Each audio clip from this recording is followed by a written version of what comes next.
It is a great pleasure to have with us today Ana Gelabert, if I said right, Sanchez, yes, perfect. who is the recent city planning director for the city of Miami, where she accomplished many things, including the Miami 21 rezoning, something about which we have been interested and commented on and impressed by, and which survives. I think you'll tell us more about that.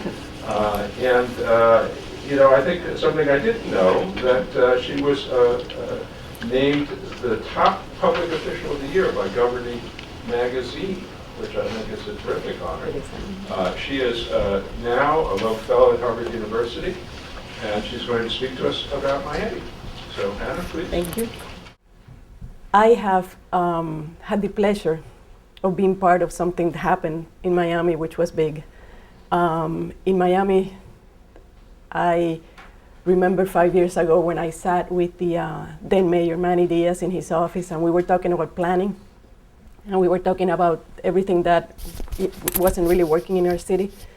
And it was one of those moments where we both talked, and over a slide projector kind of going the good and the bad and what is it that we need to do. And we talked about walkability, we talked about open space, we talked about transit, we talked about how do we make a better city for everyone, not just for the few, but for everyone, that would be detached from politics, or that it could be a code that everyone, and it could survive the time.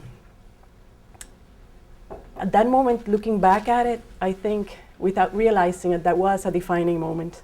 That was a moment that we were making history, a moment where we were part of something bigger, that it was how are we gonna take the challenge and making Miami overhaul a whole zoning code that we had in a moment, as you see in a few slides, where Miami was seeing an unprecedented growth.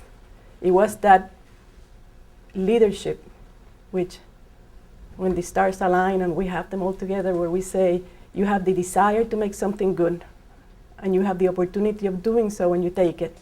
And for that I am grateful as a planner that I was able to fulfill that dream. Miami had a Euclidean code for such a long time.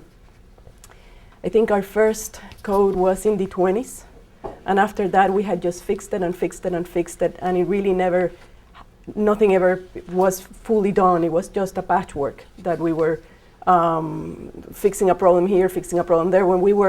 Everything had a name because everyone had come and everyone wanted to fix their neighborhood, but it was never a wholesome, comprehensive review of what is it that we were doing. So this is why it was so critical that we were doing this for Miami, that we were saying, instead of having particular neighborhoods come over and ask us to fix it for them because they didn't want it to have it, it was an opportunity of being able to say, let's do it for everyone, even for those who are not asking. So this is Miami skyline. In 10 years, from 2004 to 2010, this is the growth we have seen. And this is important because it's in the midst of us doing the overhaul of the code. We saw 75,000 residential units, 6,000 hotel rooms, 8 million square feet of office space, 7 million square feet of retail, and over 300 large-scale projects. We had 4 master plans going.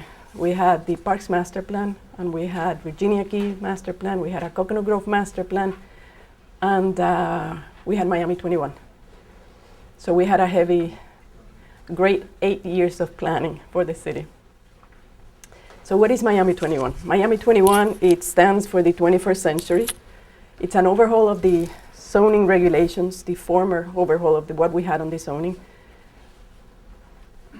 We want to encourage pedestrian and transit-friendly development. We want to use a form-based code, one that would emphasize the form, as I was explaining before, not an Euclidean code. And we wanted a code that applies smart growth principles, that would concentrate on a greater mix of housing, commercial, and retail. Why Miami 21? The former zoning regulations, as I was explaining, was a patchwork. It was problems been trying to fix but never looked overall comprehensively. It was always just for particular neighborhoods.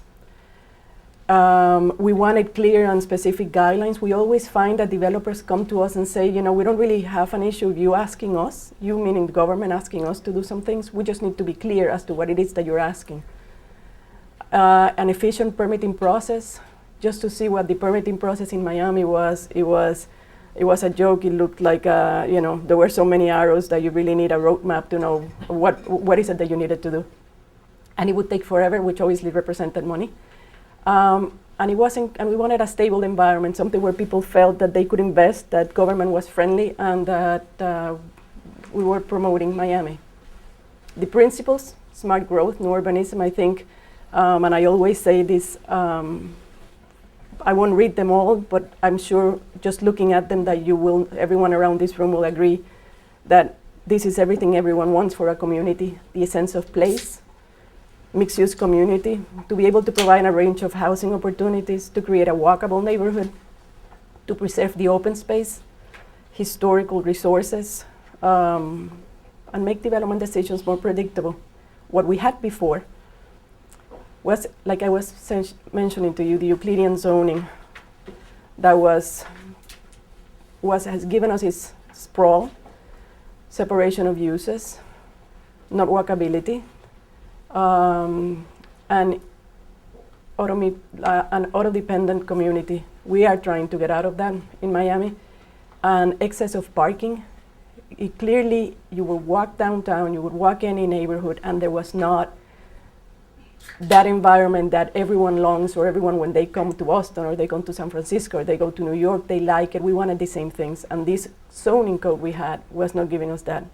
This is an example on this photograph that I show, is to show you what the problem was. This is in a commercial corridor. Right behind it, you have a single family home.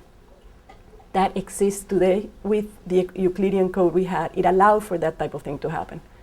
The city planning department does not review every single project, and that's why to do a code that was comprehensive for the whole city was important. Miami, we only review maybe 25% where we actually can have those beautiful buildings that people see, where we actually sit down on a table and negotiate with the developer as to what we want. But the code itself that we had, the former code, pretty much it was a free-for-all, and it was a one-size-fits-all, and it really, at the end of the day, we could sit with the people, we could talk to them about it, but the law was behind them. They had the right to be able to do what they had, what the book allowed. So it was us in negotiation that gave us better buildings, but this one that I'm pointing out, it was by right, as we say, doesn't go through any particular review, and this is what happens. Other problems we were having. In this area, this is Coconut Grove, for those who are familiar with Miami, but to give you some sense, it's kind of like the size of Harvard Square and some environs, that area. Is not big. It had 22 zoning designations. And those are, it had, in addition to the base map, that is the land use, then you had special district overlays, which is the ones I was referring. Every single person that wanted to change something in their particular neighborhood would come to the city council and say, could you do some guidelines for us? Could you do this? Could you do that? In addition to that, then we had the NCD overlays, which was the conservation. Well, some people wanted other things. So all of a sudden, in one small area, we had 22 zoning designations. Clearly, that's why you needed an attorney, to be able to get you through the process of the permitting process. This is the map in Coconut Grove. This is how many zoning designations you have. Why was that a problem? In addition that it was creating great job opportunities for the land use attorneys, the problem was that the predictability wasn't there. If someone who was living, this is a very nice single family home neighborhood, you are coming in and you're doing it, and then all of a sudden the buildings were coming up next to you overnight. The people just flipped. They just thought that government had changed zoning on them, and we had not told them. And it was just that they didn't know exactly what was supposed to happen next door.